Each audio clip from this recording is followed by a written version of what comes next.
Okay, so today we have Adam. Guttentag. It's German. Yeah, It means good day. for the owner of Harajuku Taproom. Yes, we're in Culver City. We're LA's. We like to call ourselves LA's first Japanese craft beer izakaya. Tell us a little bit about, you were telling us about Dine LA. Dine LA. It starts officially tomorrow, September 1st. Okay. And it runs through Friday, September 18th. For the tap room, up until the last few months, we've been running with more limited hours. So we've been open just Thursday through Sunday from noon to 8. But for Dine LA, because that's been very popular in the past, we've added another day. So we'll be open Wednesdays as well. So Wednesday through Sundays, noon to 8. So Dine LA, it's basically a restaurant week, and participating restaurants like the Harajuku Taproom, we work hard to prepare some special menus for this year because takeout and delivery have become such an important part of our business. We've focused on items that would be good for takeout and delivery. So we're doing 3 special bento box options, all for $25. We have a ribeye, a yakiniku ribeye bento box that we're doing, a teriyaki salmon bento, and then we have a brand new menu item, Impossible Croquette bento, where we are using impossible meat along with potatoes and onions to make these delicious croquettes that are a good vegetarian option. Wow, that must be good with drinks, right? Yes, of course. We're a tap room for people who want to dine in addition to the bento box options. We have a special course menu that we put together for that as well. Though we currently only have very limited dine-in space, so we do require reservations. We offer a mix of, traditional izakaya small plate dishes, and we pair that with artisanal, basically Japanese craft beer. Okay. And craft sakes. We have 22 taps. 21 of those are beers. Most of them are from a brewery in Japan, in Shizuoka, Japan, called Baird Brewing. They're our primary partner. We have basically operate as a tap room for Baird Brewing. We're the only tap room for them outside of Japan. So really, it's the only place outside of Japan where you can experience the full range of their beers on tap. Some of the beers will be the only place in the United States where you'll be able to sample them. So we have one sake on tap, which is a sake called Bushido, Way of the Warrior from Kyoto. And then we also have just a big selection of kind of craft sakes, mostly from small breweries. We work with several different smaller importers, and have really put together a pretty unique sake menu. And we offer a lot of options. People can order flights to sample different sakes. Right now, just to give some examples, we also have curated flights. So, for example, we have a Namazake flight, which is a sampling of unpasteurized sakes. We have a Yamahai sake flight, which are where you can choose from. We have a pretty big selection of sakes that are brewed using the Yamahai method of sake brewing. And you can pick from those to create your own flight of sakes. And one of the great things too is because of changes in regulations currently, we are able to sell sake and beer to go. So if you find something, you can come dine in, you find something you like, we can sell you a bottle to take home with you. Oh. For our beers also, we offer growlers, so 32 ounce, basically 2-pint growlers that you can Okay.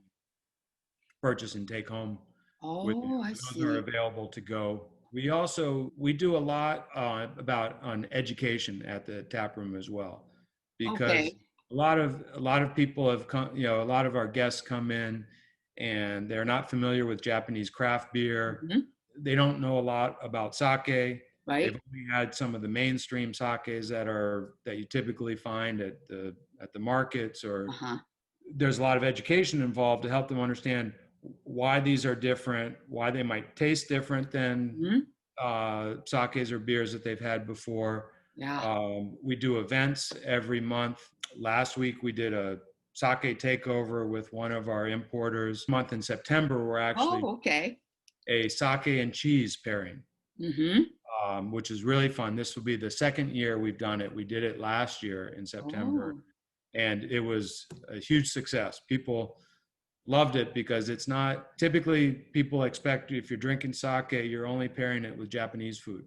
And the sake expert we work with on this, who's the representative from one of our importers, he Mm-hmm. spent a lot of time really figuring out, Yeah. which sakes pair well with which cheeses. So it's a really, well curated select, really fun. People were who participated last year were really surprised because they paired so well together. Oh, It was okay. really fun to watch people, just kind of their eyes would light up and they're like, wow, that's good. Oh. Once a month event is the tasting?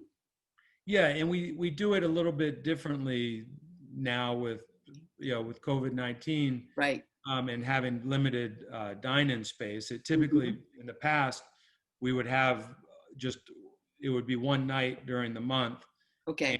we'd have a big event and lots of people. Yeah. Now what we'll typically do is promote the event for the week, Okay. and so people who dine in can Mm-hmm. experience it, but people can also pick it up to take out Okay.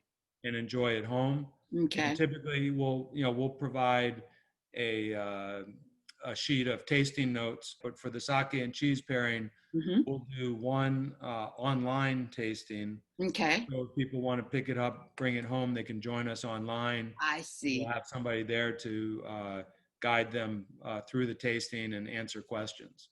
And Wow. it's fun. We did it last week for our Johto sake takeover, and Okay. it was a really fun event online. We had Wow. a lot of great questions and fun social way to enjoy some good sake. Each week is really a new marketing campaign, Oh, okay. a new initiative. So there's a lot of, even though we're not open every day, there's Mm-hmm. a lot of work behind the scenes to get things ready. Yeah. We do a weekly newsletter to let people know what's going on for that week. Mm-hmm. It's busy. I'm hoping we can add some additional outdoor seating. It'll be great That's right. if we Yeah. So can. how can we help you? How can we? Um, send more people Yeah. and orders. I mean, I think it's easy to make a reservation. You can just Mhm. go to our website at Okay. hjtaproom.com and select reservations. And if you're not seeing what you need, just call us. Oh, And yeah.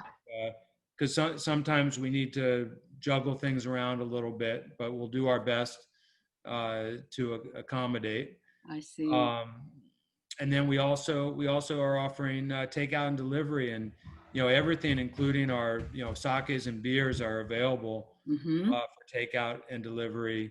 I see. And if you need any help with recommendations, Yeah. because the sake lists and the beer lists are pretty long. My background in restaurants actually is primarily in Japan. Okay. A long time ago, Wow.